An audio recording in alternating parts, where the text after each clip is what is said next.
You are listening to Peak One Sports. Yeah. Just thought this was funny because we were talking about this a couple weeks ago. I feel attacked a little bit, but this was totally my attitude right here. I was like, "Make your kids play golf." Just soaking it up. Hot tub, my soul. Yeah, I felt that way. Not necessarily about golf, but like, man, if my parents would have just forced me to stay in one. So I was like, I want to do baseball, then basketball, sure, then right. football, and then it's like I kept going back and forth. Not that I'm the most athletic at all. Anybody who knows me in high school would just be laughing right now. But I mean, maybe I just, not 100% bench warmer if I could stick with one of those. No, I promise I'm like much better talking about sports than I am playing sports. Yes, me 100%. I mean, not that I'm like bad at sports, but I've definitely never been like talented enough, I guess. But I mean, I guess that's the thing, right? It's like practice. We're talking about practice. Yeah, I mean, I guess it's easy to say now, but like, I wish I would have definitely given a lot more, tried a lot harder, and right. If there was somebody kind of pushing you a little harder. Yeah, I wish I would have, like, as an adult, I'm like, yeah, I can. Yeah. I don't think it would have I wouldn't have been anywhere near college or anything like that, but yeah, no, I'm with you. If you're giving your time anyways, at least try, at least give 100%, right? Yeah, for sure. All right, everybody, welcome to this week's episode of the Sports Page. I am Dan Boyer, aka Neon Super Shrimp, joined as always by Ashton Nix over here. Ross should be joining us here real soon, and hopefully Chris will jump on a little bit later if he gets the chance. But in the meantime, Ashton, how you doing, buddy? I mean, we literally just hung out for a few hours earlier this afternoon. Yeah, great time at Media Day for the Cleveland Railroaders. Got a lot. There's an article coming up I'm going to write in the next few days. Well, I'm going to write it soon, but it'll be up in the next few days talking about, previewing the season and stuff like that. So yeah, if you're in the Johnson County or DFW area in general, there's Ross. Hey, there he is. We can talk about. I mean, we can go out and check them out, and then yeah, for sure. Just dealing with hospitalized kid and stuff like that, but luckily all that's taken care of and it's not too serious. Yeah, for sure. It was a pretty cool day, and to be honest, it seems like the Cleveland Railroaders are pretty stacked, so should be a pretty exciting season. It's a very local team for those of you that aren't aware or kind of in the area either. Cleveland's a small city in Johnson County, kind of south of Fort Worth, just south of Fort Worth. Independent minor league baseball, and the American Association. Yeah, and the American Association. But yeah, they look really good this year. We're excited to kind of team up with them and get to see the games and cover them a little bit in a little bit of a way, I guess. But we'll definitely be talking about them and stuff as they come up. But hey, Ross, how you doing? Yo, what's up, guys? Can y'all hear me? Yeah, we can hear you great. How's your week? Yeah, week was good, man. Listening to the Stars game on the way home, it sounded like they had the lead. So yep, they're still up by one right now. About a minute and a half left. Vegas has pulled their goalie. Oh, let's go. So coming down to awesome. 2-3, 90 seconds left in the game. But yeah, so been a pretty good time. Ross, you mentioned you got some cousins playing baseball. Yeah. So my uncle reached out and let me know I've got some cousins that play for Southeastern Louisiana University. They're brothers, and I was looking at the stats that they had posted, and we should probably keep an eye on these guys because they're final minute in the Stars game. Yeah, for sure. That's really exciting too. I mean, I personally think getting to be a student athlete in college is just a great way to have that college experience, and it's also a good way to kind of help keep you grounded a little bit, and focused on kind of what's more important. It doesn't let you get too crazy while still giving you the opportunities to, be young and be 20, Yeah. for sure. But just I'm wide on the excited, open netter. We're going to see about maybe trying to get them or one of them or both of them at some point, see, maybe what availability is. And I'll keep you guys posted if they want to maybe, hop on real quick and just kind of let us know how give us the first person description of what it's like, because Sure. I certainly always wished that I was good enough at any sport to play, for any school. But, finding out that we've got some family members doing it, is really cool. And so I don't know how you guys are going to feel about it, having them come on here or, if maybe we end up on another show with them. But I'll keep you posted on that. But shout out to the Robs, man. I'll be watching now, and hopefully, maybe our coverage of them might, get them a couple extra looks. We'll find out, I guess. Yeah, for sure. We can always talk sports, talk athletes with anybody. That's what it's about, man. That's why we're here. Yeah, dude. Hey, real quick though, nice shirt, buddy. Yeah, you like that? Ashton made me dress up for this media day, so yeah, looks good. So yeah, like your hat, Ashton. Threw on. Thank you. Threw on this bad boy. Yeah, you'd really have to dress up. Did you see the race car that they wrapped? I just saw Apogee Grafix, on Facebook. Yeah. Yeah, it looks really cool. Yeah, those guys do a lot of good Apogee work, Grafix. Oh, Kenny saying the Stars Vegas game's been the most entertaining game of these playoffs. Man, honestly, it's probably the most entertaining series so far. Everybody else has been kind of just because even in the one-sided, first two games where the Stars Dallas lost, did it was just very win competitive. 3-2. There you go. Now they're up we 3-2. now lead the won. series 3-2. Yes. He's got to go get his beanie or jersey or something. Right. Go get that. It's been really entertaining because, like I said, the first two games were very competitive. I didn't think Dallas got. I mean, they definitely got outplayed, but they didn't have bad games. It was a rough Definitely start, really. turn this around. Sit down, Ross. We don't look at your crotch that long. Right. Hey, man, you guys Come were on, wondering man. about my pants the other day. No, it's a nice sweater. That is true. He did prove to us that he was not wearing what do they call it? It's like the mullet outfit, where it's all business up top and party down below. And he's all business everywhere. Man, Right. good to be back. Now on we with just you need the guys, Rangers to walk off. But fun fact, they do remain over 500 regardless of their win or lose tonight. All right, before we get into some of these pretty minor topics, really, it's pretty broad. And I think the main thing we'll probably end up talking about is how awesome Ashton and I did at the NFL draft predictions. But first things first, let's shout out some of these partners and sponsorships. Ross, can you help me with my betting? Yeah, absolutely. My recommendation would be to use Betalytics because you don't want to bet with your gut. So Betalytics, man, they're awesome. Use code what, Ashton? Peak1. Use code Peak1, right? And get you a little discount there. And that's what I have for Betalytics. I definitely you nailed it. Thanks. I do what I can. Yeah. Just walked in off the street, Yeah. No, I believed in you the whole way, man. I knew you could do it. So many jokes that I could say right there, but I'll keep it clean. Don't worry. To be honest, I'm already screwing up here a little bit. I actually meant to throw this up there. Betalytics, this guy. Peak1, 25% off. Nailed it, Ross. All right. Next sponsor, Dapper Dog Academy. Stands out as top-notch canine training institute located right here in Cleburne, Texas. We're actually totally close to the Cleburne Railroaders. Owner-trainer Korri Bennett has nearly 10 years of experience helping your canine companions become the best versions of themselves. With personalized training programs tailored to suit your pup's unique personality and needs, Korri is committed to helping your pets reach their full potential. Contact Korri and the Dapper Dog Academy on Facebook and schedule your consultation today. And some good dogs. Ashton, I totally need this pick-me-up, so I'm looking forward to this. What do you got for me?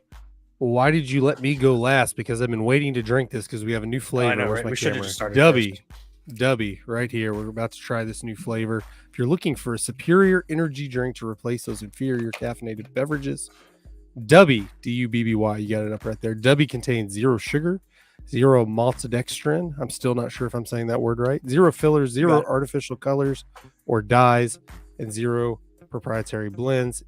It's the coffee fruit extract that's a star of this beverage, helping you focus and energize without the jitters or crash. Order Dubby today using promo code PEAK1 and you can enjoy 10% off your order. And this one that we are trying tonight is called Galaxy Grenade. I wasn't sure if that was Granada, if Granada is spelled differently. I'm sure there'd be a little accent over the A, maybe, or the E. So we're going with Galaxy Grenade because that's what you think it is. It smells very fruity. It smells really good, though. What is that? Man, I can't wait to be able to make it down there, and see you guys and get in on this Dubby stuff. It sounds so cool and it sounds so good. Well, we got that promo code, man. It's like $20 for the, and you get like a shaker. You get the special promo code, Ross. You get the big promo code because you're. Right. Man. You get the partner promo code. Yeah. What does that smell like? It's like not nerds, but I mean, it smells like some sort of candy. It does. It smells like really sweet. It's pretty good though. I mean, you definitely kind of have to like the sweeter ones for sure on this one. But it's pretty good. It's not Starburst. I can't think of it, but it's maybe Skittles. I think. Well, yeah, it's pretty good. Yeah, like Starburst or Skittles or something. Yeah, that's real close. No, it's very good. It's not like overly sweet when you drink it, where it's like too much. I mean, obviously 0 sugar. Yeah, there's 0 everything. But yeah, Dubby, go get 10% off right now. Use promo code PEAK1. Yeah, 0 everything except flavor, which is at 100. I love that. Actually, that's well good. Well put, sir. For sure. All right.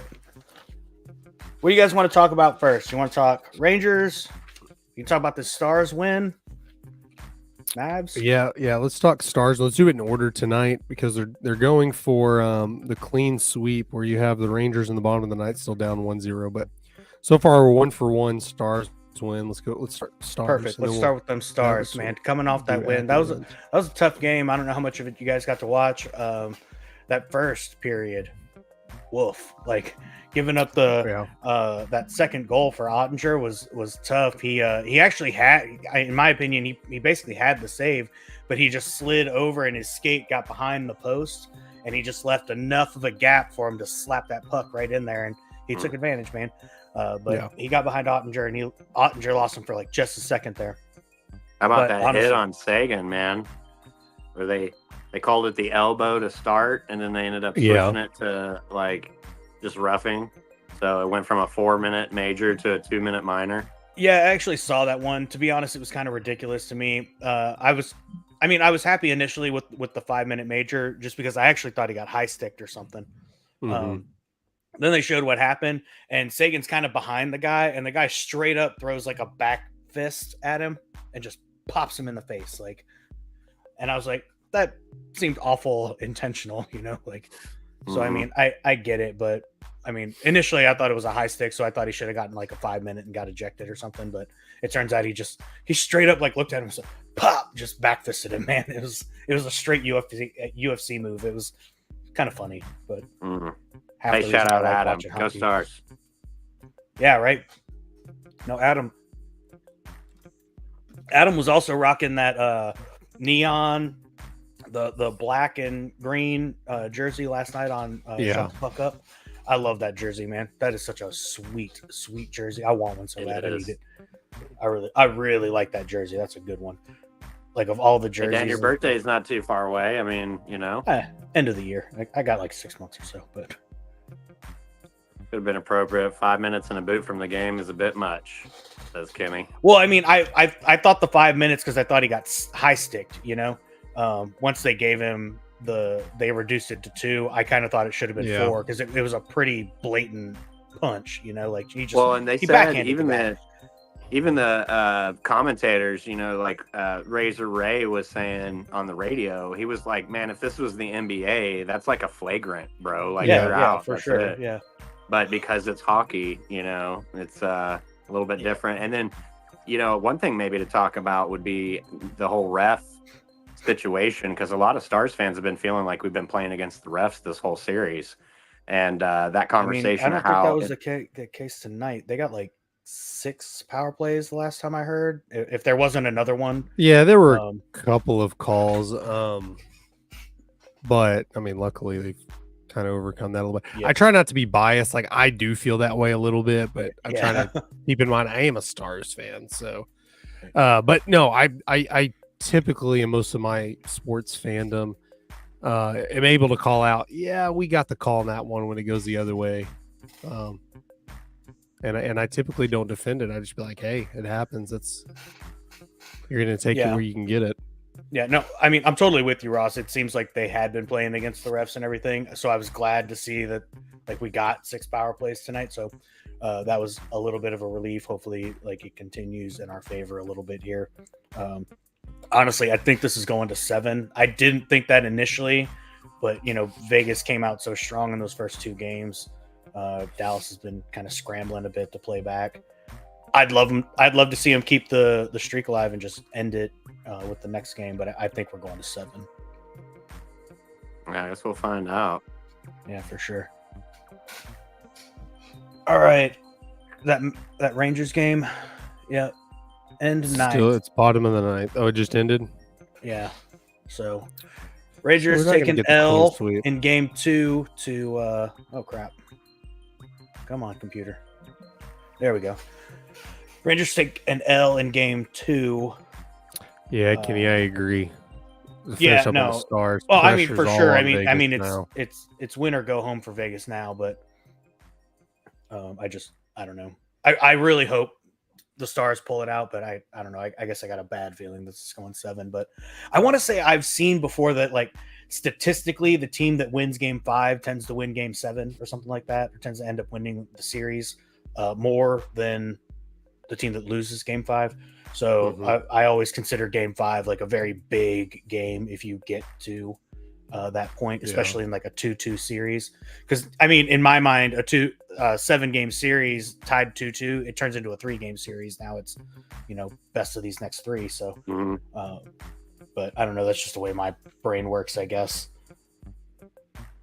Vegas is a stranglehold. Winner of game 5, 79% of the time. Yeah, see, that's what I thought. Thank you, Kenny. My man. He would know that stat, wouldn't he? Just yeah. But I mean, but like Robertson played really well tonight. I think he had a goal, right?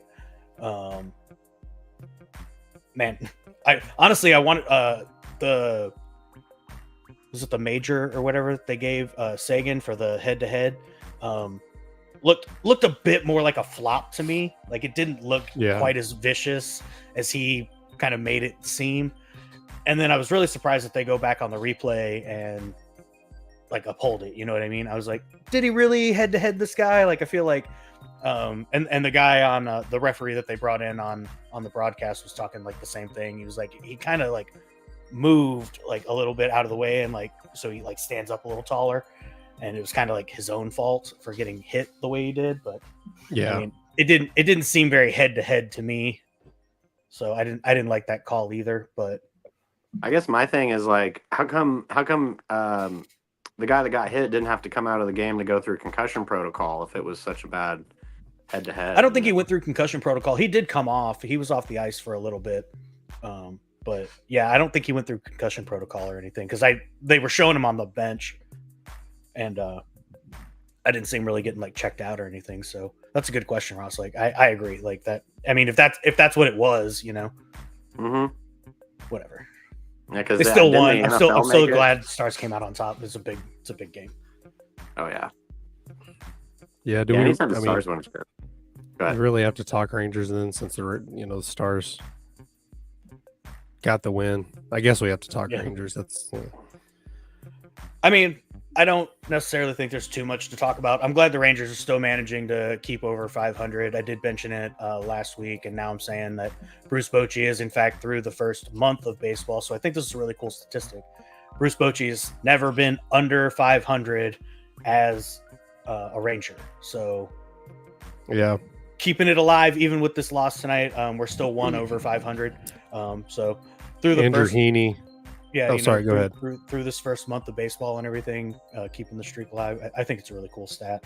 So I'm not too worried about it either. Scherzer is actually looking really good for his return. Should be sooner than later. I think I heard the same thing on Young.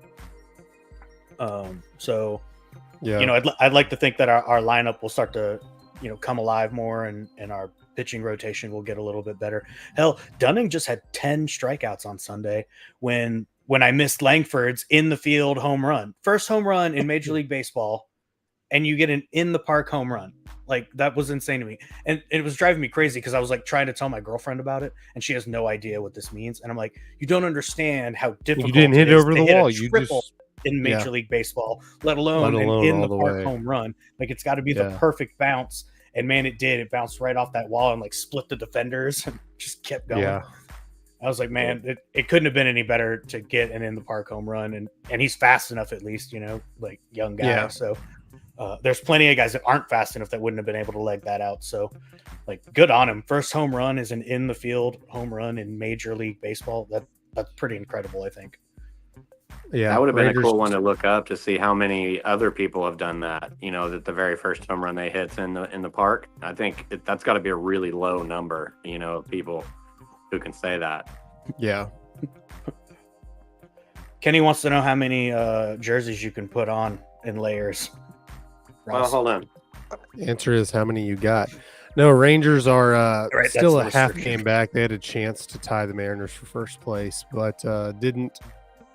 But Andrew Heaney, 7 innings, giving up just 4 hits, that 1 run.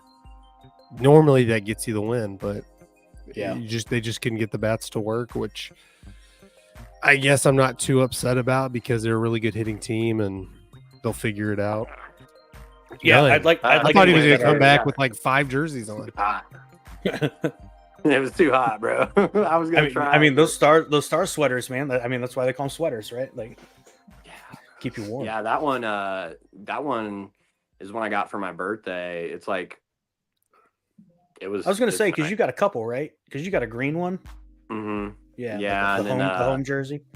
Mm-hmm. I bought one of those black ones like you were talking about, though, man. That'd be sweet. And then Tony wants to know if you got a Mavs jersey.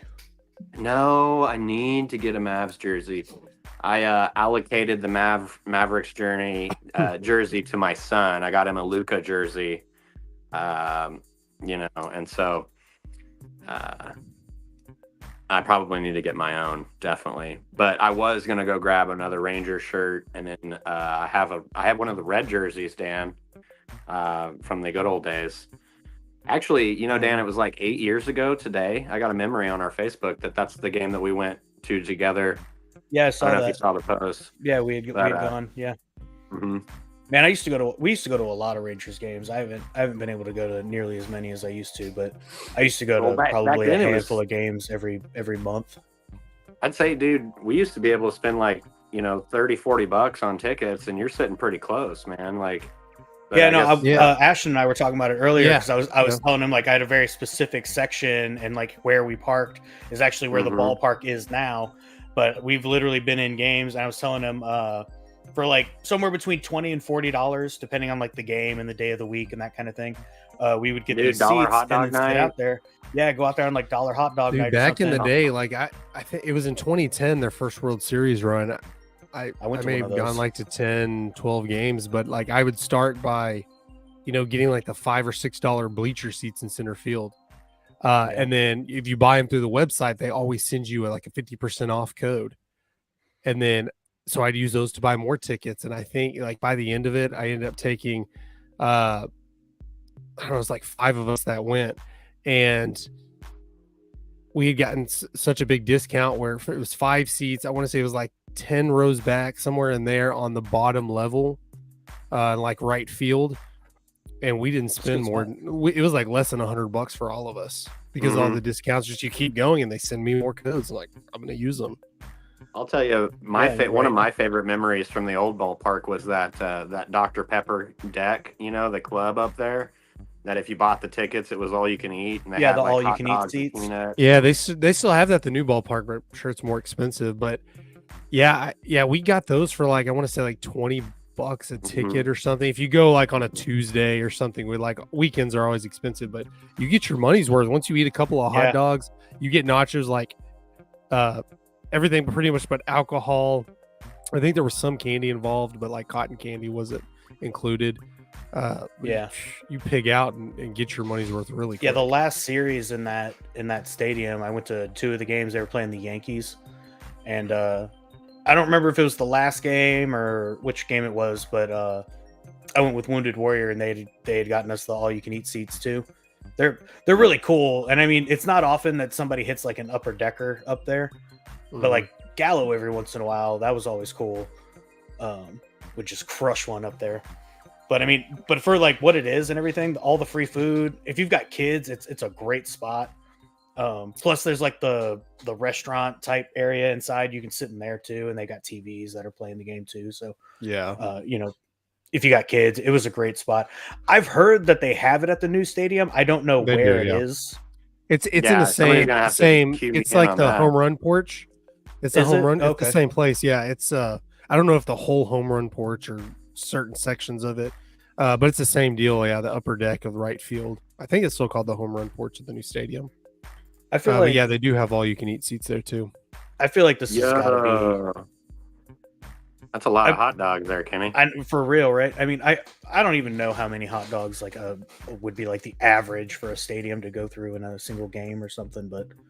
I feel that same way. 44,000 beer or something. That's just ridiculous. That seems like not a lot. If I was in like charge, City, if I was in charge of like procurement of getting food in a stadium for a game, if you didn't give me any information ahead of time, I would completely blow it. Like I would have never guessed 44,000 hot dogs. But I guess if you think about it, I mean, you'd think everyone in the stadium is going to have one, right? On average, and then some people are going to have a bunch. $1 hot dog night, you would think, okay, maybe 100. Eating capacity times 2 or 3, maybe. Especially on $1 hot dog night, I've seen people get 5, 6, 7 hot dogs. Right, and that makes up for all the people that don't eat a hot dog. You know.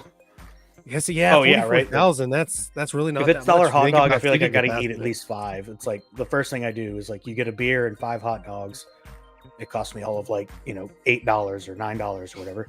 And then did I wow. Yeah, there's another one. Hey, so man, actually, I don't even know how many I mean, Kenny, you tell me, you might know how many tickets on average are the Mets probably selling? Probably not half of their stadium. 7. Oh, we're talking about the I thought we were talking about the A's. My bad. Oh, the homeless A's. Oh, poor guys. That's pretty popular though. I mean, but like I don't know. It just seems like nobody goes to the games for some reason. Yeah, it's like on a Tuesday, probably around half. That's not bad for a team who's not winning, I guess. I mean, we know when the Rangers aren't winning, it's weekends mostly. About it's about half. That's probably about right. But yeah, but that's a good baseball market for sure. I mean, the Mets have a lot of support too. Yeah, I mean their fans are diehard for sure. Like their fans aren't going anywhere of like all fandoms out there. Yeah, like, and I mean honestly, I got respect for any Mets fan out there because I mean it's got to be rough to be a fan. Like even like the Cubbies, the White Sox, just the A's.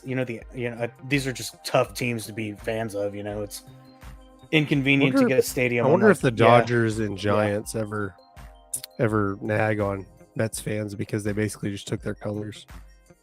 That's why they're orange and blue, because of the New York Giants and Brooklyn Dodgers leaving. And so that was the team to replace them, was the Mets. That's where they get the Dodger blue.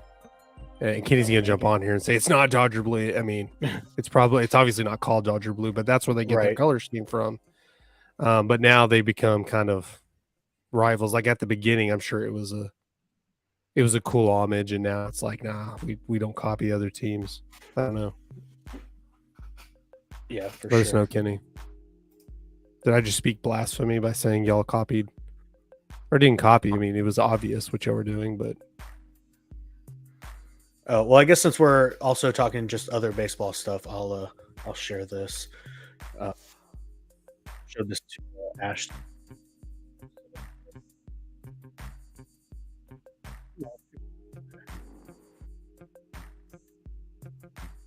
This is one you showed me today. Yeah, well, we were talking about this at the Railroaders. Oh yeah. Because I mean, I'll just show the video, and then we'll talk about what happens and everything. Or Ross, I'm not sure if you saw this or whatever. I don't know. I don't think so. The old traditional signs, Contreras. Ooh, and he hits Siri. This is a 3-0 pitch. 3-0 mistake. That was a and he got fastball. Siri in the leg. Second hit batter for Freddie Peralta.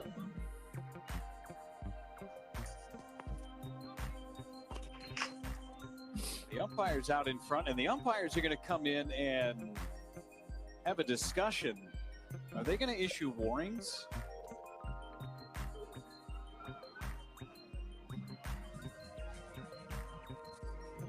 And Chris Cuccione, I just read those lips saying we can't have that.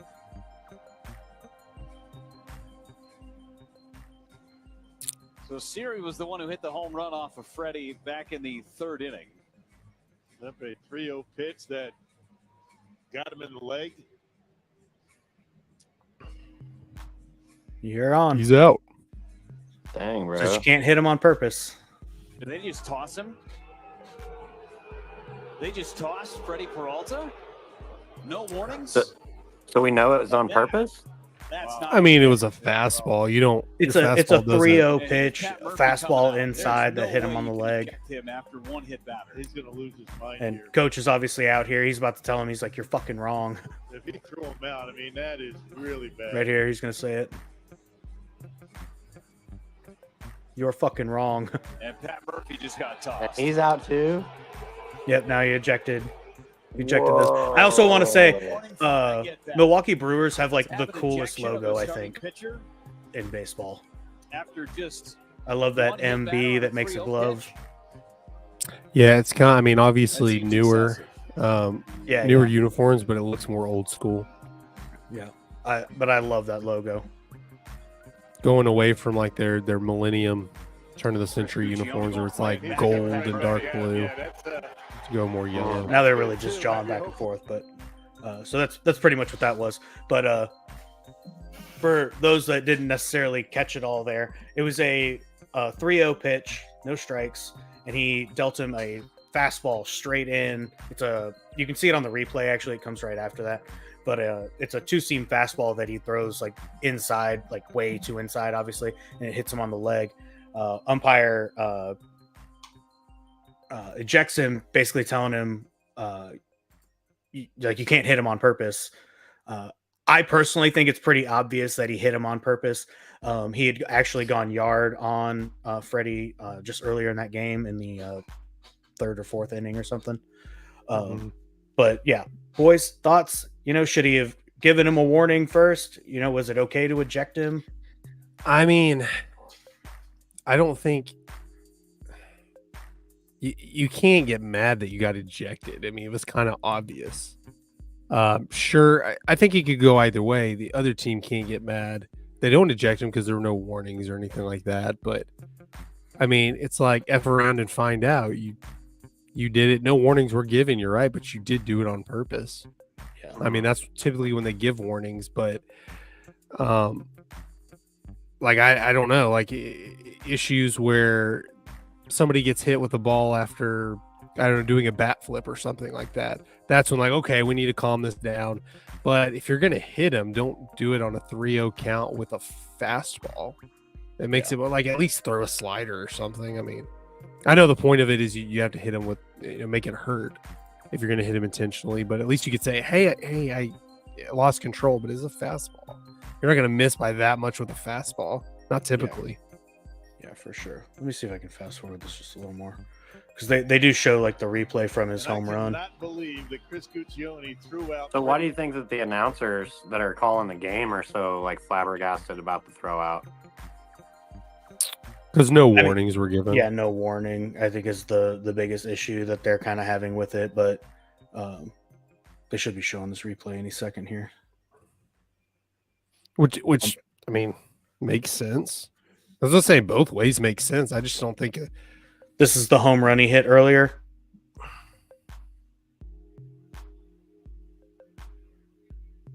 I've definitely seen worse, like I've seen worse bat flips. I've seen more disrespectful. Slow jogging.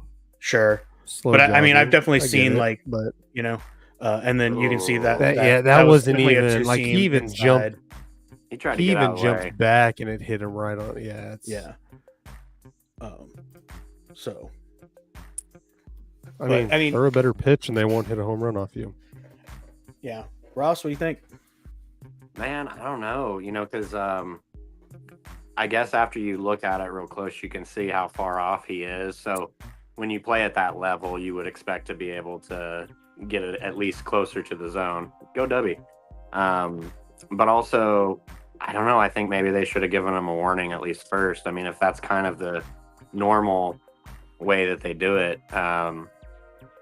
But, like we were talking about tonight with the Stars and stuff, the idea of in another league, that would be a flagrant, maybe, to that that's just like over the line, I mean, you guys honestly, that's what I'm thinking, right? Is it's like, maybe if he would have thrown like an off-speed pitch or like some kind of slider or something that just didn't cut back or break or something, and it tagged him or whatever. But I mean, you threw a fastball inside on a 3-0 pitch. It's like if you were going fastball, it probably should have been straight down the middle. You know what I'm saying? And the fact that I'm going to say that seems pretty obviously like a blatant, like you hit him on purpose. And if you hit him on purpose, I'm going to argue you can be ejected on that first time, It's like if you hit somebody because you lost a little control throwing your ball or whatever, that's one thing, like one time is an accident. Maybe we give you a warning, don't do it again kind of thing. But like, if it's just pretty damn obvious, Dumb Sports Take says you should have gotten a warning though. I mean, I'm just saying, like from an umpire's point of view, it to me, it seems like if you can tell that was like, obviously you hit him, you take some action on that. And unfortunately, in this case, he got ejected for it. Normally would you get a warning for hitting a guy? Yes, absolutely. But normally it would be an accident. I think if you blatantly hit a guy, at least make it. That's the real thing to look at is like, right? Maybe the pitch or something to make it look like an accident or something. But or at least after you throw it, kind of like pretend maybe that you didn't mean to, because that's one thing that I didn't see is after he hits him, what's the pitcher doing? And maybe that's something that the ump was able to see that we couldn't see at home. Yeah, I think Kenny's right here. Intent to injure, right? I mean, apparently not. Kenny. I agree with that, but baseball's a different animal. I mean, why not throw a pitch down the middle? He's probably not going to swing at it. Right. Probably take it all the way on 3-0. Hit him. You might get a little bit benefit of the doubt if you throw it right down the middle and then 3-1 pitch, hit him with the ball. I mean, try to hide it a little bit, but I don't know. But yeah, I don't know. It just, I guess that's really what I'm thinking is because it seems very intentional, you're ejected. Normally you would get a warning, but this one feels, retaliatory or whatever. But I mean, honestly, I definitely think there's an argument to make for both sides here. You can definitely say he should have gotten his warning or whatever. But yeah, it is what it is. All right, Ross, you gonna get out of here? I've got to roll. I see you're on a little bit of a time crunch here. Yeah, it's nice. Backwards. We're working on it. We're getting that schedule. Yeah, for sure. Well, I mean, that's unfortunate. I was really hoping to get to this NFL draft stuff. I wanted to hear your opinions on some. Well, I'll give you a couple more minutes. What you want to know? All right, let's jump into this NFL draft. Ashton and I, with Kenny last week, apparently predicted 80% of the top picks. To be honest, I was a little disappointed in myself. I actually thought that the Cowboys might trade their first round pick. They're kind of notorious for doing that. Wait, so you guys guessed like names of players going to the teams, or did you guess positions that the teams would draft? No. We actually guessed a good number of these players. I actually went back and watched it back just to check it. We I feel like everybody knew Caleb Williams was going number 1. He was going to Chicago. Then we said Washington would take Jaden Daniels. We were a little torn up on New England and who they were going to take, but we did say Drake May would be the quarterback that they would probably go with. We played around a little bit with Arizona because we thought that they would take Marvin Harrison, but for the sake of argument, we said that New England takes Marvin Harrison. Who else would Arizona take? And we had ended up saying like Malik Nabers and stuff, but we had picked Marvin Harrison to go to Arizona.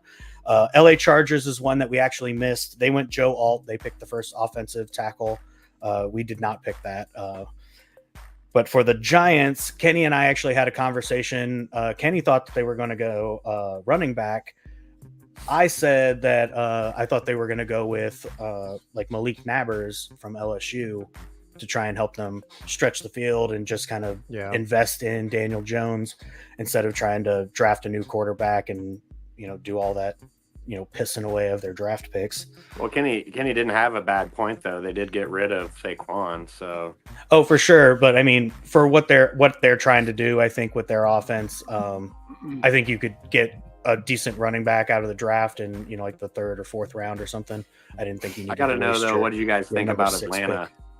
That's what I was getting to here, actually. That was definitely one we did not pick, and it's the one I wanted to talk about the most on here, and definitely what I want your opinion on, Ross. Atlanta, we had picked to go receiver. I think we were talking about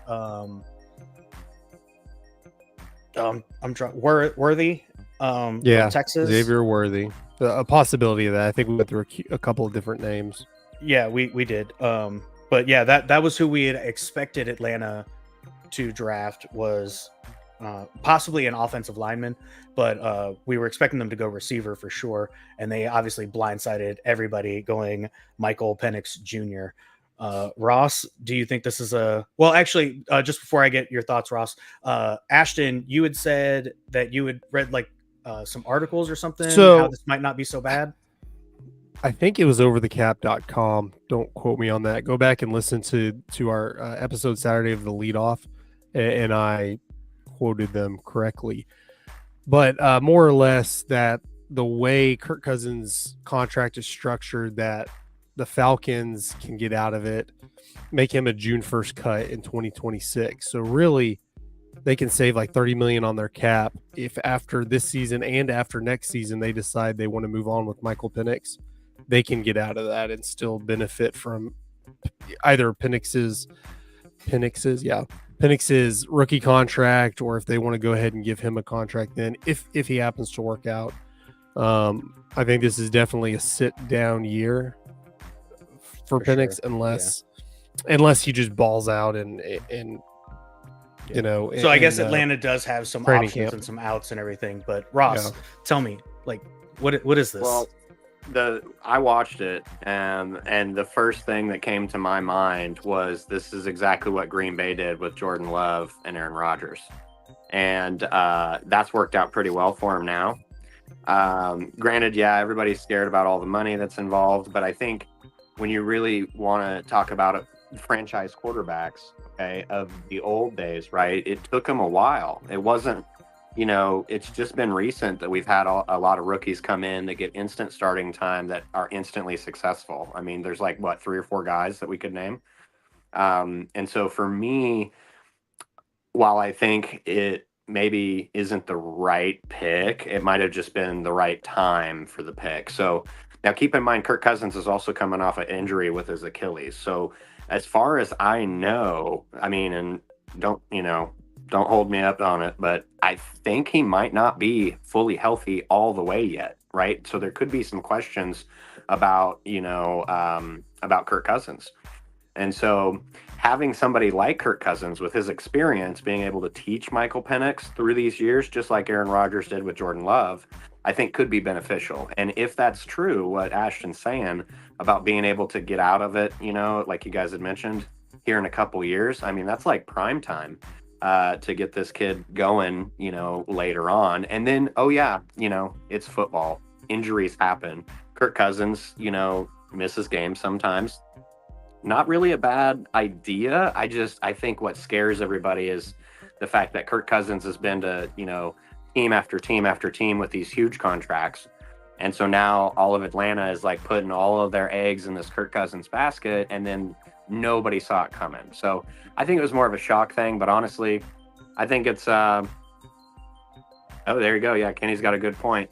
I think it could work out. It'll be interesting to watch for sure, but especially for Penix, even if Penix doesn't work out for Atlanta, now he's got at least a year or two underneath somebody like Kirk Cousins who, does have success. And maybe not in the form of a Super Bowl or anything like that, but it was a little high for me. But the way quarterbacks were going, I mean, this year in the draft, we've had more quarterbacks drafted in the first round than ever, right? So maybe they were feeling that pressure, and they're like, you know what, we got to go ahead and take the kid right now. I certainly don't know what would have happened if they would have traded down. To try to wait on him the way, that brings up, what about Bo Nix, right? Would he have gone, or so I don't know. I think it's good for the development of Penix. I think if Atlanta has a way to manage that contract for Cousins, I think it could work out well. And obviously if Cousins does get injured or stays injured, to start the season, then that could be good. And those Cowboys fans might remember a couple seasons ago when Dak had to miss a couple games at the beginning of the year because of his injury from the last season. So I think, I like it. I mean, overall, would I do it? Probably not, but that's why I'm not a GM in the NFL, I guess. That's the only reason, by the way. Yeah. I mean, I don't know. This is such an odd pick to me. I don't know. Maybe I really just thought that they were like all in on Kirk Cousins, at least for the next few years.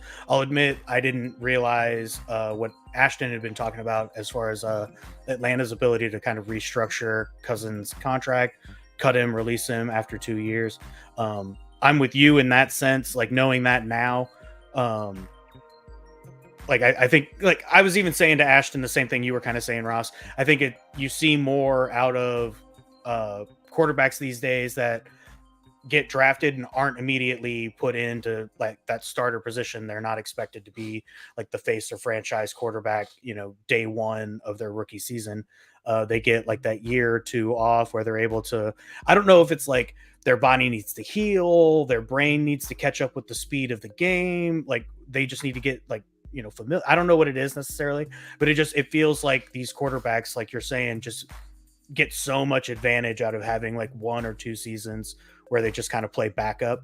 And I think, to be honest, you had a really good point there too, Ross, where you're saying like, Cousins always kind of misses a couple of games in the season due to some kind of injury or something, or soreness, or, whatever it is. And those might be kind of like key opportunities for Penix to be able to like step in, to like, I guess ideally, Atlanta would hope that he's stepping into a game where it's like, it's not essential that you win, but if you get us the win, plus the experience he gets out of the game, all beneficial. So you'd like to hope that you were in that position. But man, I don't think that they like necessarily overpaid in like using this pick to take Penix either. It just feels like they could have done something better for their team if they were more committed to Cousins. Ultimately, I guess I gotta feel like this isn't the worst pick, but it was definitely kind of a left field surprising pick for sure. Yeah, they when they signed Cousins, I don't think they imagined they were gonna get Penix. He was their second highest rated QB, Atlanta's. So I don't think they imagined him to drop to 8. And I guess this is a gross exaggeration, but if Atlanta had the 20th pick and Penix dropped to 20 for whatever reason, would we be questioning them making that pick? You're like, no, you went and got a top 10 quarterback. A top 10 quarterback at 20. So yeah, it's a lot. I think you have a good deal with Cousins where you had a decent team, you have a winnable division, you go out and get a quarterback who has proven he can have success and take your team to the playoffs, and you have a top 10 pick. Kenny made a good point that Cousins could get mad about this. He gets signed, and it's a slippery slope where you got to think of your future quarterback, but at the same time, Rico, bad pick. I can't be mad at that opinion. We were kind of confused by the pick, but you have to keep your QB happy because you can be like, hey, we're doing this for the greater of the team. And from Kirk Cousins' perspective, is like, well, I don't give a damn because you pick him for the future. I'm not going to be around when he's a starting quarterback, or at least not, he might still be on the roster, but it's past his time. I mean, he wants you to go out and get. I'll see you, Ross. He wants to give him some help. I gotta head out. Oh, just remember, next year, right? Deion Sanders and his son, they're both out of Colorado. I wonder what Jerry Jones is gonna do. Don't do that. Don't do that, Jerry. It's not a good. Ross leaves us with that cliffhanger. Right. Mavericks are they still winning? Hold on, let me keep going. Yeah, they're up by 2 in the late in the second, 44-42. Sweet. Let's see. Right after Atlanta's confusing pick, we had talked about Chicago's second pick. I totally said Adunze. And then Minnesota actually traded up like I kind of thought / said they would. They only moved up one space. They moved from 11 to 10. But they did draft J.J. McCarthy, who I said they were probably going to take.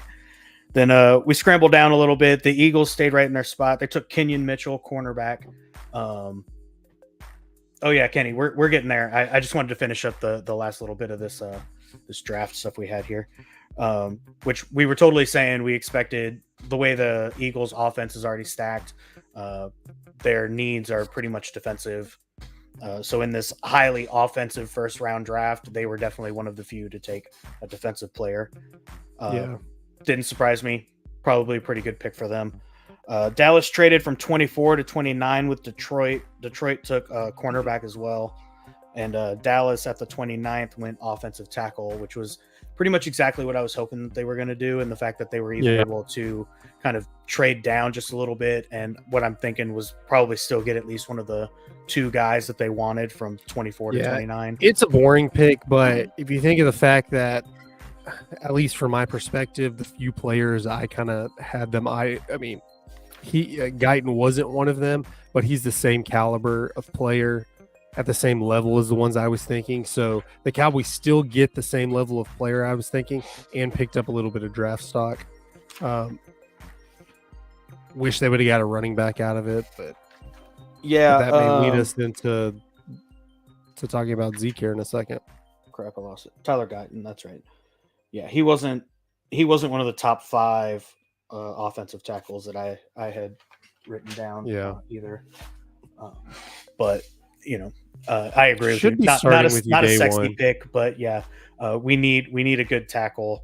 Hopefully he fits that role, and we'll see some good stuff out of him come spring training and everything. But just a pat on the back for me, you, and Kenny. We really killed that first round draft. I think we did a great job. That was awesome. Yeah, I agree, Kenny. Yeah, we can talk about this for a second. Coach Prime's going to stay in college. I would imagine very much so. I don't know if he'll necessarily end up in Bama. I would actually imagine Bama's probably doing their best to find a pretty permanent solution right now. But I mean, replacing somebody like Nick Saban is, I mean, he's like you don't want to be the next guy, really. If you hold out a little bit, you don't want to be that next guy going in his footsteps. That would be. Give it a few years and then go, and then maybe you're helping rebuild it. So maybe you're an improvement.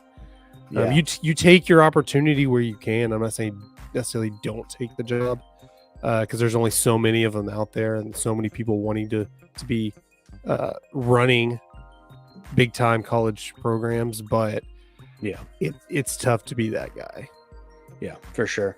I mean, just my opinion. Also, we can see what you think, Ashton. With Saban out of Bama, do we think this is the end of the Bama tenure in college football? Are they still the team to beat? I mean, they kind of have been the team to beat in a few years already. I think they've been very fortunate to stick around as long as they did. I don't necessarily know that it was Saban, but I mean, he obviously has that recruiting power and the name to go with it. I do think they take a step back, and we'll see. This coaching staff can kind of keep them in relevance. I mean, I think they're going to still. I mean, you have the playoff expanding to 12 teams now, probably 14 teams in a couple of years. Where, I mean, it would be a big fall from grace if they're not even making the playoff at this point. Yeah, I mean, I personally feel like the national championship kind of went through Bama there forever, but now with Saban gone, it's going to be harder. I think they're still in the position to be that team and everything. We'll see what happens with the coaching, but NIL will also make this more difficult. Going to a specific school is not just because of the locker rooms and the facilities and the coaches anymore. I mean, it's about location and what kind of NIL deals you can get out of schools and the areas and that kind of thing as well. So I think it'll be interesting to see what kind of unfolds in the next few years. I think that's a big reason why Saban wanted to get out of the way anyway. I just don't think he was willing to deal with the NIL deals and giving college kids he wanted to get out while he was still relatively on top. He was still competing for national championships. Yeah. But Kenny's, I mean, I don't know. Okay, so what do you think about Coach Sanders staying in Colorado? You think that's a permanent thing? You think he's going to stay there as long as his son is there? I mean, at least as long as his son's there. Sure. I don't know Deion's perspective. I don't think he's going to go to the NFL. Honestly, I mean, he's barely succeeded in college football. I mean, Jackson State, he's obviously did really well, and he's succeeded at putting Colorado on the map. I mean, when you have celebrities like The Rock showing up to a Colorado State game, that's obviously a big deal. And then they did taper off in the second half of the season, but they still improved. If you told me at the beginning of the year that they were going to go from 1 win to, I think they finished with 5 wins, I'd be like, that's a really successful year. It's just they started off 3-0 and then just went downhill. Yeah. Well, I mean, winning that first game against TCU, I thought overhyped Colorado quite a bit. TCU made we thought TCU was a lot better in that game, and in my opinion, Colorado didn't beat TCU as much as TCU lost to Colorado. And we all thought TCU was a better team than they were coming for off sure. And I mean, they were just coming off we thought they were still going to compete in the Big 12 more or less than they did.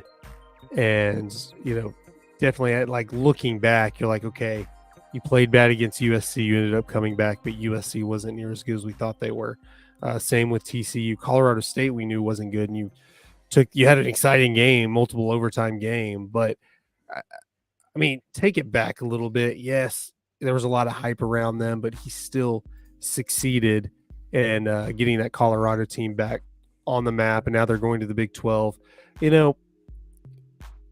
I think he stays at Colorado for a while. I don't think he's going to go chase his son to the NFL. I think he enjoys being a college coach because of the recruiting power he has.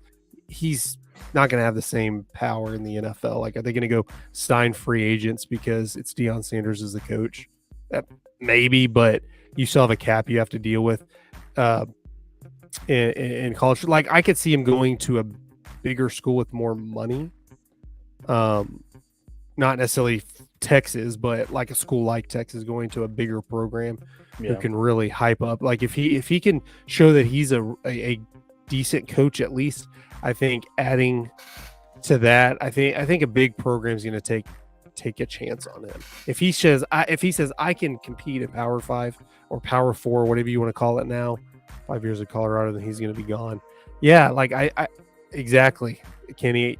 I mean, you're picking up what I'm putting down. He's building up his status as a big time college football coach, and then whether it's Alabama, Texas, I don't know, it'll be that big of a school, but it'll be much more prestigious school where, man, unlimited NIL money, Deion, dude, who knows? As long as he's a decent coach, I think he's going to be successful. Yeah, I mean, I agree with you in the sense that I think he'll stay at Colorado for probably at least another 2 to 3 years minimum. Yeah.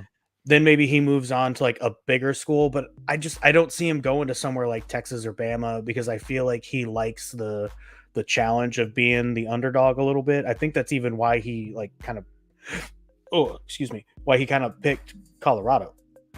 You know, like he went Texas there A&M, because Kenny, I like they that had pick. the potential and everything to be much better than they are, but they were definitely like undervalued and I think that was a big draw for him, you know. I think Texas A&M is right. Honestly, A&M might not be a bad spot because that would be kind of like the bigger school, but they definitely like struggle, especially since they joined the SEC. They haven't been like nearly as potent, I feel like, since like Johnny Football. And I think that's a team that's gonna. It's a big time college program. They are going to be somebody who's kind of in coaching limbo, as Kenny said, and they're going to take a chance. And I don't think it's the worst idea to hire Deion Sanders. It's not going to be like a situation where he's going to screw up your program. It's like it either works or it doesn't, just like most programs. You're definitely going to bring the spotlight to your school and a lot more money. Yeah, for sure. I mean, well, A&M doesn't have more money than everyone. Texas has the most money, but A&M's got a lot. They got plenty. They just got wasted a lot to get rid of Jimbo Fisher. Oh, for sure. Yeah. But Deion goes there, they get a big influx of money. Oh, for sure. I mean, they've got so many rich boosters and everything anyway. They're up there. Yeah, they're not A&M's the richest, but they can compete with anybody, especially you get an Yeah. exciting signing like that. Yeah. A&M might not be the pocketbooks will open. Spot for. All right, I did want to talk about this. I'm sorry, Ross, that you missed this one. I wanted to talk about Zeke returning to Dallas on a 1-year potential $3 million max value deal. I didn't catch all the details on it. I couldn't really find it, but I'm assuming and hoping that this is a pretty incentive-heavy contract. Yeah. In order for him to make $3 million. It's not a bad signing. I hope their plan isn't for him to be there. I mean, he's probably going to be the starter, but he's not going to be like a 20 carry a game. Yeah, I don't think he'll be our bell cow. No. I think you get him in. He's a starter. He's going to get most of his carries probably in the first quarter. Then you rest him more. He's a third down type of back. He's your blocking back. I don't know. I didn't watch a lot of him in New England. I assume he can still block pretty well. His blocking's always been kind of medium for me, but he's okay. Like it's an exciting signing, I guess, in a off season where there hasn't been a lot of excitement. Exciting as in like, hey, you got your player back. If it would have been the same echelons of player from a different, who's kind of 3 years past their time, I don't know if he's as exciting as Zeke. He's probably going to be in the Ring of Honor just because people are excited about him. He did lead the league for his first 3 years in the league. He was the lead, the rushing champ. So there's something there, but he's not going to have this resurgence. I think with any luck, he, 3.5 yards a carry, good third down back, carries 10 to 15 times a game, maybe. But that's about it, especially if he can stay healthy. I mean, you're looking at a running back by committee situation here. Yeah, unfortunately, like I agree with you. Unfortunately, though, the rest of our running backs we don't have a lot else back there. Got Rico Dowdle and I'm already drawing blank on the other two. I'm assuming we're gonna have a running back by committee. I assume Zeke will get probably more carries than the other guys, but I don't expect him to be like the bell cow. Honestly, I don't think he hits 1,000 yards, Kenny. If he was your full-time back, I think you could will Zeke to 1,000 yards. He just had 1,000 yards a couple of years ago when he was splitting time with Pollard. But if Zeke hits 1,000 yards, I think overall that probably is a bad deal for the Cowboys. I think he hasn't had 1,000 yards since 22, and he got just over 1,000 yards that year. Yeah, he got it in the last game. I think if he ends up hitting 1,000 yards, it's not a good thing for the Cowboys because you had to use him most of the time, and he ran a lot more than he needed to. Like I said, with any luck, you get a decent yards per carry with him, but he's not carrying the ball 20 times a game anymore. Not effectively, anyways, not efficiently. Yeah. I mean, in all honesty, I'm going to argue that I think the volume of carries that Zeke gets, I mean, as dumb as it sounds, right? It's going to be performance based, but I don't think it's necessarily going to be like all on him. You know what I mean? It'll kind of depend on how our O-line turns out, how this first round draft pick fits into that O-line scheme. And if we're able to like open holes, because I mean, I'm a purist, man. I love running the football, and you don't have to throw the ball if you can run the ball. And if you've got an effective O-line that can just move guys, I mean, I honestly feel like Zeke is finally like hyped in the right way here. Like he's not so like when we first drafted him and everything, like everybody expected him to be like the next Emmitt Smith or something, and I was like, I don't see it. And the crazy thing was too, that his rookie season coming out, I felt crazy saying this because like even as a coach, I would feel bad saying this to my players, but it was almost like Zeke was too fast. He was hitting the holes on the line too soon before his blocks were fully developed, and he wasn't able to like get through the line. So he kept getting like tackled, sooner rather than what's 1,000 yards per from scrimmage. I mean, possibly. I just don't think he has an open field speed anymore. I think there's the potential for it, but it just kind of depends on how the O-line works out for him. I mean, and I definitely think I don't know that Emmitt Smith is a good. Lot. I don't think Emmitt Smith is a good comp necessarily, but I mean, after his first 3 years, you're thinking like if he can keep this up, he's definitely looking at probably Hall of Fame or something, because you forget in that second year he was suspended for 6 games and he still led the league.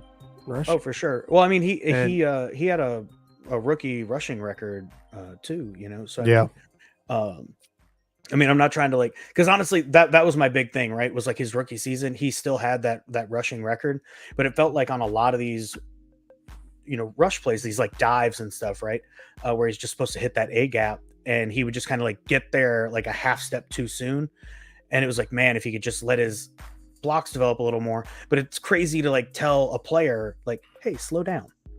Like that's insane, right? So so it's almost like you want to tell him to like take a half step back, before the snap or something, so that like that time is made up somewhere or something.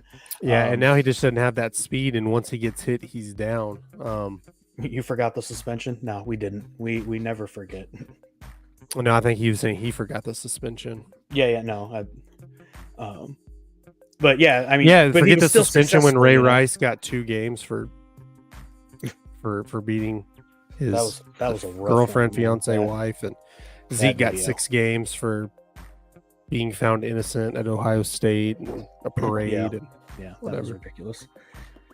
I'm not saying the 6 games was too much. I'm saying Rice's 2 games were not enough. Yeah, right. The NFL. Cheers.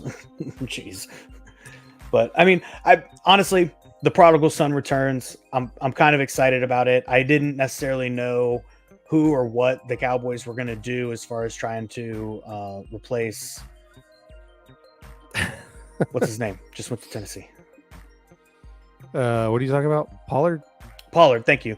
I wasn't sure what the Cowboys were going to do after losing Pollard and everything. I think this is a pretty solid solution after you see it, but I mean, we thought Pollard was probably the guy. Just like hand him the ball more, and then you see it's like I don't know. He's coming off an injury, so who knows? Yeah. I wasn't sold on Pollard anyways, but do something. I mean, yeah, it's exciting. Like, oh, cool. Yeah. I mean, let Zeke come back. Maybe be effective in some ways. Add some more stats, to pad, because he's obviously a significant running back in Cowboys history just because of those first. I mean, really, he had 5 really good years, 3 really awesome years. I think, that 5th and 6th year, people were dogging on him because he had the contract and he was getting paid so much. And although he had good years, he wasn't living up to his contract. So I think that was the big deal. Yeah. Cowboys going after Swift. Honestly, I feel like that would have been a good fit. I like DeAndre Swift. I'm also a big fan of guys that like are good at catching the ball out of the backfield. Zeke is okay. Doesn't have that speed anymore, but I guess if you can catch him in open field, he might be able to get a little bit, but Yeah.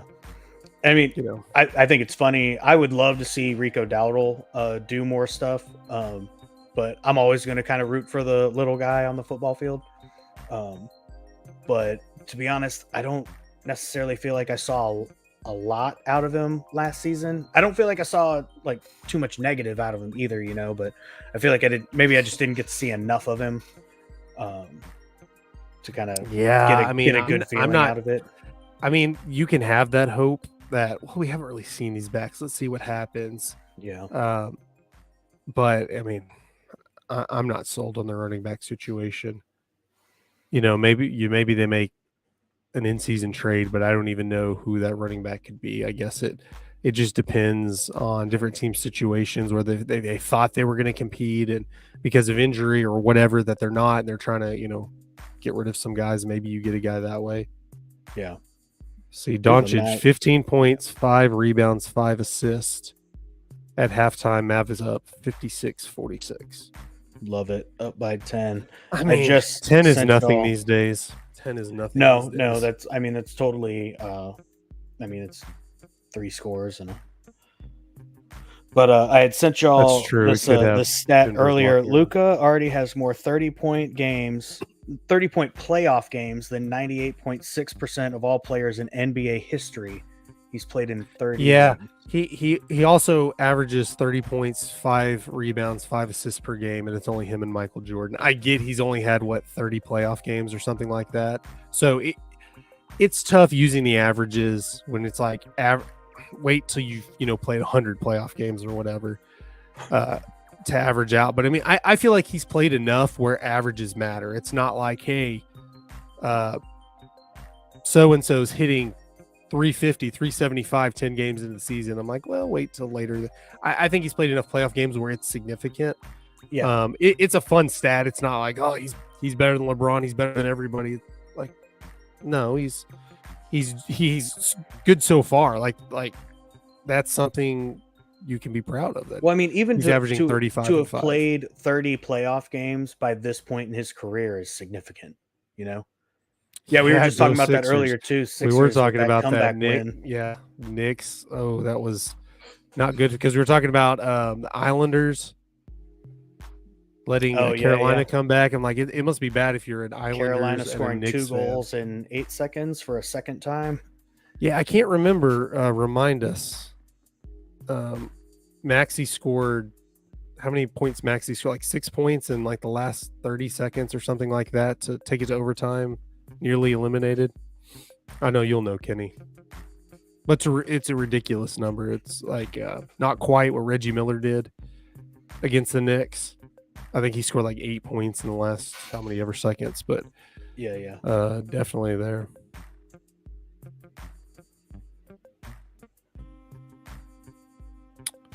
Yeah, for sure. A lot of conversations here. But yeah, because I keep having that conversation with my girlfriend too when we're watching. She's an Avs What fan. Conversation? Oh, we're still talking about basketball. Well, no, I mean, I was really just talking to her about like in sports kind of in general. It's like you just never know what's going to happen. And the hockey is what I usually get her to watch the most of. She's from Colorado, so she tends to be an Avalanche fan. But I've told her before that, like I've seen like goals get scored pretty quick back to back, like you just never know. So even when you're down 2 or something, you just never know. And then Carolina manages to, in 2 different games in this series, score 2 goals. And I want to say one was 8 seconds, one was 9 seconds or something like that. But still, I mean, that's crazy fast. It happens. You can't rely on it, but you definitely have to watch out for it because that's when you're just something like that happens and lose the momentum and you're just like, you don't even know what's happening. And then all of a sudden the other team's into it and, that's something basketball, hockey. It's but I mean, happen. Like we were saying with Luka, I mean, usually these stats don't really become significant until you've got about 20 games to like really make an actual like statistic. But I mean, he's been in 30 games up to this point. And like I was saying, to be through 30 playoff games at this point in his career is, even if he wasn't necessarily scoring, I mean, 30 points and 5 assists, 5 rebounds a game. That's a pretty good feat in its own. He's playing incredibly well, and honestly, it's probably, I don't know. I always trip over a little bit when you actually get to these players are going to the Hall of Fame. You can see the caliber of these players. It's no doubt. It's just how high is he going to make Luka. it up the list? Is he going to be a top 5 player, a top 10 player, Yeah. or whatever? But yeah, and just the potential is unreal, and it's a lot of fun to be able to recognize that, especially this early in someone's career, and be able to watch these things happen. Because even being I don't necessarily think watching Beltre earlier in his career, I thought he was going to be a 3,000 hitter guy, but it was cool to see him hit that 3,000th. So just the potential in players sometimes is you never know necessarily who's gonna be that guy. is he taking a shot at the Mavs? Taking a shot at Luka? Well, none yet. I feel like we'll see how it goes. Honestly, the Mavs get through the Clippers here. We should have no problem with Oklahoma. Denver's going to be our hardest guy. And depending on what your thoughts are on how Boston has been playing. They're obviously the number 1 team in the NBA. They're also in the East.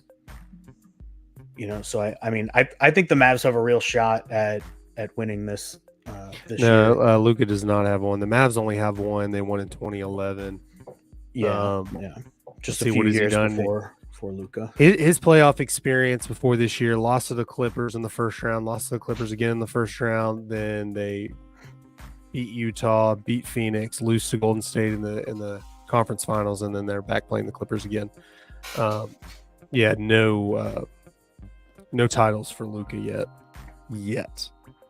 He'll win some. I hope it's with the Mavericks For sure. I don't pretend that Luka is going to be Dirk and just be loyal no matter what. I don't know. Hopefully he can get something going, kind of like Giannis has. Yeah. We'll see. Maybe, hopefully getting a title here. Obviously win a title. Maybe he says, you know what? I want a title. I'll stay here. I'll be because I think he sees, obviously playing 1 year with Dirk and seeing that farewell tour Dirk got, that you can see the love you get and the respect for sticking with one. He gets a lot of hate from, Mavs fans as well, but in general in the NBA. But I think when it's all said and done, if he's stuck with one franchise like that, I think he gets a lot more respect than you see with Durant, Harden, LeBron. All great players, all Hall of Fame players, more than likely, but they're just not going to get the same level of respect, Yeah. And Harden, sure. Who's the team that's claiming Harden? Who is he? Where is he been loved Houston, the most? But probably. I think Houston really liked him, but it's you jump around so much. LeBron's loved by Lakers fans. He'll probably be loved by Cleveland fans. Miami has something for him, but it's you jump around too much and you're known as that locker room cancer. I don't mean to get off on another tangent here, but no. I think Luke at least sees the value of staying at one place. Now, would you rather win a title or not? I don't know. I think that's going to be the big thing. I think other than that, kind of the championship aside, I think keeping Luka in Dallas isn't necessarily that difficult. I think he loves it here. And he, more than likely wants to stay here as long as, we can keep him contractually happy and whatever. But I definitely think that the championship is going to be part of it. And if he doesn't feel like he can get that here, then he would probably move on. But I genuinely feel like, the Mavs have always done things in the off season to try and give themselves good potential every season. And we usually make the playoffs. There were, a couple of seasons there where we kind of missed just barely. The end of Dirk's career. And from 2000 to 2014 or something, they made the playoffs every single year. Yeah. It was kind of it was a big deal the first year they missed it after so long. It's the first time in 15 years that we didn't have playoff basketball at the AAC. Yeah. And just to throw Kenny in here, that was kind of when the Spurs Mavericks rivalry was kind of at its height. Tim Duncan with the Spurs, Dirk here with the Mavs. And I mean, really, the Spurs and the Mavs were both kind of fighting for the West a lot there. Yeah. Obviously, the Lakers were also in there with Kobe and that kind of thing. But there was definitely kind of like a big Texas there was a West End streak from rivalry.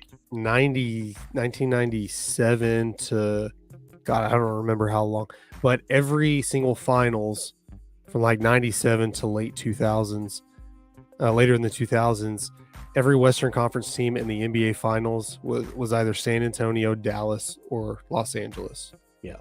I think 97 to like 2011, I guess. Yeah, well, probably, 2012 I mean, and 2013 was San Antonio as well, Yeah. I think. No, Oklahoma Yeah. City was in there somewhere. But yeah, it was always Oh, yeah. Dallas a couple times, Lakers, San Antonio. I mean, the Mavericks had a really good run that gets overshadowed because San Antonio had a better run. Yeah. I know Mavericks and San Antonio were having like 50-win seasons over and over and over again. And obviously the Lakers doing that. And then, I mean, Spurs not good at all this year. I think. no, Well, I think other it's than tough to the see. I like the Pistons- Spurs. I mean, I don't look at them as a rivalry where I hate them. There's a lot of respect for the Spurs.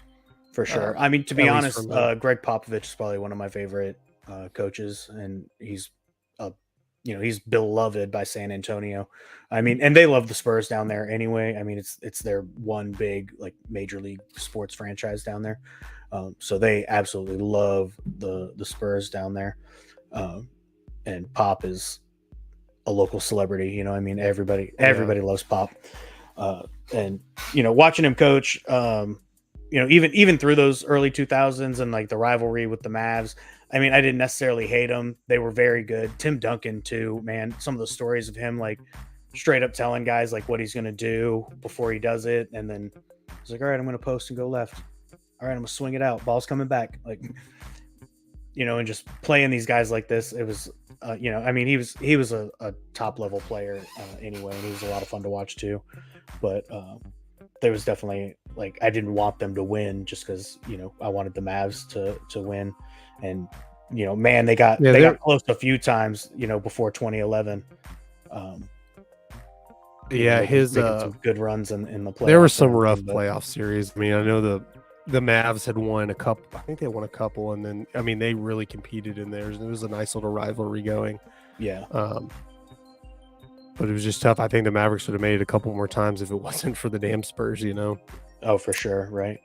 But I mean, it's so much fun to watch. And honestly, it was even one of those things like when Dirk was getting ready to retire, it was like, man, like, what happens to the Mavs, and the fact that we got like just a little bit of overlap with Luka and Dirk. I mean, I've been saying it for a long time. I'll keep saying it. I always thought that Luka looked like a younger, better Dirk. And so I was just always really excited to see him play. And damn it, if he's not pretty much that. I mean, he's everything we wanted. We had Dirk and more. Dirk just like untouchable. I mean, clearly he's a better player. Clearly, but Dirk got you the championship, and Dirk gave you the loyalty. I think that's what holds it above. We'll see with Luka. Hopefully there's nothing.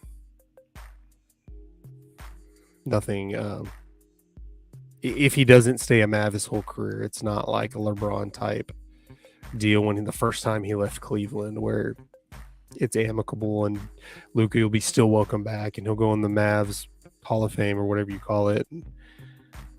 We'll see. Yeah, for sure. All right, I got a few more things we can talk about. We'll switch back over to NFL just a little bit. I wanted to talk about a few contracts that happened over the week. Kansas City's 2-year contract extension for Travis Kelce. Anybody surprised? No, I mean, I probably would have picked him to retire at first. Like if you told me that a couple of months ago, maybe. But once he wasn't going to retire, I'm like, yeah, you keep him in your franchise. You make him an all-time Chief. You like whatever. It doesn't matter. You already won us a few championships. I mean, with obviously not by himself, but you make him that all-time great. He's definitely a part of Chief. that. Yeah. Yeah, he's Hall of Fame. You don't want him to go anywhere else. Yeah, the only thing that surprised me about this contract was I was surprised that they didn't give him like a 4 or 5 year contract that he would be able to like option out of or retire out of if he decided he was done in 1 or 2 seasons. I don't think he's too far off from retirement. I Yeah. I felt pretty confident he wasn't going to retire this year. But I don't He's got a see lot him going for him. Yeah, I don't see him retiring probably for another 2 or 3 years. It just surprises me that, like, pretty much what you said, that Kansas City basically didn't just give him like one like final big contract so that he finishes his career no matter what as a Chief. Because I mean, you could have definitely structured the contract where it was a 5-year deal, but it's like after 2, it's like option, whatever. So that was the only thing that surprised me there. But otherwise, renewing his contract seemed like a no-brainer. It's like you're not going to let him go anywhere. Like, you'd probably give him just about anything he wanted. Might count his contract against the cap. I don't know. I didn't see anything about it. Yeah. So. I'm not that well versed on the CBA to. Yeah. To be honest, I'm terrible about the whole cap thing. I pretty much defer to the people that know better than me on that. They're like, "Oh, what I know is $60 million cap hit this year." What like, Madden tells me works when I play Madden. I'm a pretty good GM in Madden. That's about it. Yeah. So I mean, when they tell me the Cowboys are in cap trouble, I believe them. I did see that they restructured Dak's contract so that they take a little less hit this year. I want to say they restructured from like 56 to 52 million. So they cleared up like 4 million there or something like that. It wasn't like a lot, but I did see that he restructured. Jags released Zay Jones. That one surprised me. That's an interesting one. He might be, I mean, obviously not for the Cowboys, but I think he could be, in the right situation, a really good number 2 receiver. Yeah, in all honesty, as soon as I saw that, I was like, man, I wonder if Atlanta tries to. That is what I was just thinking. I'm like, why not go to the Falcons? That might Cousins or Penix fix that somehow. up. Yeah. So, I mean, possible solution for Atlanta there. After Gallup, which is kind of my next one here, Gallup signed a 1-year deal, $3 million with Las Vegas. I wouldn't hate the idea of at least the Cowboys shopping Zay Jones as a little bit of a replacement for Gallup. Yeah, but I don't think it's necessary. You can probably find somebody to fill in there, but Gallup with the Vegas Raiders, that one stings a little bit. I don't know why. I mean, after his first year or two, you thought he would be, a pretty comparable receiver. I know at first we were thinking he would, when you're looking at the Amari Cooper situation and they're probably going to get out of that contract pretty soon, you thought Gallup could jump into that role before, obviously before you drafted CeeDee Lamb. But obviously injuries are a big part of that. And then just disappearing in games. You thought there was going to be a lot more to him. And it was just kind of a disappointment because I thought after his rookie year, I'm like, dude, we hit it out of the park with this pick. Yeah. But it stinks because I always kind of held Gallup and defended him. It's like, he's a wonderful number 2 receiver. That's what Yeah, the best number 3 receiver in the league with Amari and CD that 1 year. He was a real weapon. Unfortunately, that year, injuries. But yeah, between the injuries and I don't know if it was necessarily like the injuries that kind of slowed him down, and so he wasn't able to be utilized, or if we were just underutilizing him. But it definitely didn't feel like he was the same player this last season that he had kind of been for us before. Kind of like you said, he was kind of non-existent in a lot of games, it felt like. So yeah, I understand letting him go and everything. Maybe I'm just a fan and I like the kid, wanted to see him stay, but I wish he could have stayed under the right situation. Sure, yeah, but I think it was done. You can't overpay for guys anymore. Obviously, in a bad position to do that. Yeah, so I mean, we'll definitely have to see what the Cowboys end up doing as far as like trying to replace him, or if they feel like maybe who they've got on roster right now is strong enough. All right, so our final little topic to close the night out on here: Texans wide receiver Tank Dell shot as a victim in a nightclub shooting in Florida. What are these players doing? Where are they going? What is going on? I mean, You can't blame him. I mean, unless something else I mean, comes you're right. out. In this situation, he just happened to be in a wrong situation. place, wrong time. I mean, you're in the U.S. There's always that chance you're going to get caught up in You're a in mass Florida. shooting or something. I mean, Florida's even, yeah.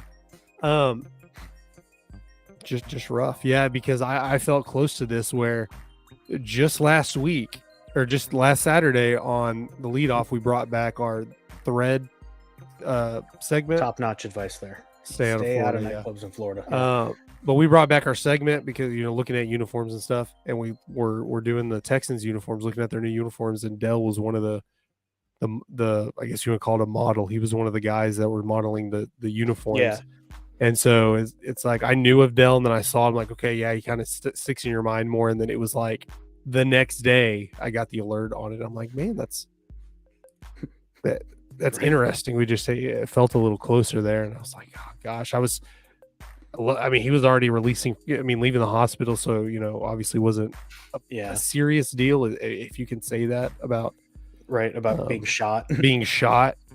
A little bragging rights on his point now, like freaking just got shot in the off season. He's coming back, and Yeah. I mean, hopefully it's a quick recovery from him. Like you were saying, he was, you know, out of the hospital pretty quickly. So I'm assuming for that MVP. it wasn't too bad. But I mean, he's real good. So I mean, there's real potential there. So, but hopefully a quick recovery for him. Kenny's got the right advice here. Stay out of nightclubs in Florida. Just don't risk it. seems foolish. Nightclubs in general, not that I'm a big party or anything, but I mean, when you're at that status, like I'm not one to say like if you have a bunch of money you should pretend you're better than everybody else, but when you're in that situation, you literally are a millionaire. Hang out with a small group. Don't go out in public like that. Right, in that situation. You know, throw your own parties. You know, have celebrities. There's got to be something better to do, right? You know, I don't know what the chances are of getting shot in a nightclub in Florida, but they got to be a hell of a lot. I mean, higher it feels like than it getting keeps a going shot in up your and up. Yeah, but getting shot in your own house when you have a bunch of celebrities, like the nightclub he was in, I'm pretty sure was a pretty posh nightclub. He's not, you know, going to the ghetto one. He could be, I don't know, but I have no idea. Just, I mean, I'm here victim blaming now. like, Right. what are you gonna do? Have fun, do what you want to do, but man, you have to protect yourself in certain situations when. Yeah, you know, you literally get shot in a little bit more serious situation. You never play football again or something, and you know, there's your life. You know, there's your ticket to financial gain. Oh, my dad says hi. Love you too. It's Florida. They're all ghetto clubs. I mean, I'm going to take your word for it. I've never been to a nightclub in Florida. Last time I was in Florida I was like 14, so yeah, I wouldn't know. The last time I was in Florida I was probably about the same age, and I was definitely seeing like retired family and retirement communities in Florida. So bring the bodyguards. I mean, if this was like an attack on him, I would say yeah, but bodyguards would help. But I mean, I feel like unless they're like Secret Service, which we've even seen presidents get shot with Secret Service, random shooting. I don't know. Like maybe if the bodyguard reacts, like I don't know the situation in this shooting where. Did he get shot in the first few seconds of it? I didn't really go research the situation. But I don't necessarily know. I'm sure somebody got into an argument with somebody and guns. You know, I mean, I don't know. Honestly, I'm kind of with you. I feel like I've had the conversation a bunch as far as it's like, you know, when you're a professional athlete, you've got that kind of money and everything. It's like. I don't necessarily want to like tell people how to have a good time, but maybe like there's certain things you should just kind of. He didn't do anything wrong. I mean, that we know of according to the story. He didn't. He was just the victim. But you know, sometimes you just have to hold yourself to a higher standard, and do things differently. But you know, definitely an unfortunate situation. It sounds like it's not really going to affect long term his career even this season. Yeah. Hopefully he'll be back on the field. So lucky for him. You know, yeah, for sure. Little lucky. Never wish anything. You know, I never wish that on anyone. No player of any sport of any team, no matter how much I might dislike them. Yeah. Live in PA every carnival. Oh yeah, I bet. Yeah, I've had some friends live in PA, and I've heard of that kind of thing too. So I mean, maybe it's not just a Florida thing. Just stay out of clubs in general. I don't know. Just I mean, the Florida man is a be thing smart for a about reason, being right? stupid. But I also hate saying that too, right? Because I mean, you're old enough, you've got money and whatever. If you want to go out and like have some drinks in a bar or club or You whatever should be whatever able your to do scene that. is, Yeah, you should totally be able to do that. You're not- grown, and as long as you're not, like Kenny said up here, as long as you're not, getting a DUI or something, because you're driving drunk and doing stupid shit, like you should be able to do whatever you want. But definitely unfortunate, that it had to happen like that. Hopefully speedy recovery and he's back on the field real soon. I know he was actually a pretty good fantasy receiver last year, so definitely want that back for our teams. But all right, that's all I really got for this week's episode of the Sports Page. We appreciate everybody tuning in, and we'll just kind of keep it going like this. I like that we added it onto Facebook and Twitch as well, so make sure to drop a like and follow. Don't be afraid to comment and join in on the conversations whenever we're having them. And we'll be back next week, same bat time, same bat place. I'm Dan Boyer, aka Neon Super Shrimp. Ashton Nix underneath me here. We appreciate you guys. We'll see you next week. Bye. See you guys.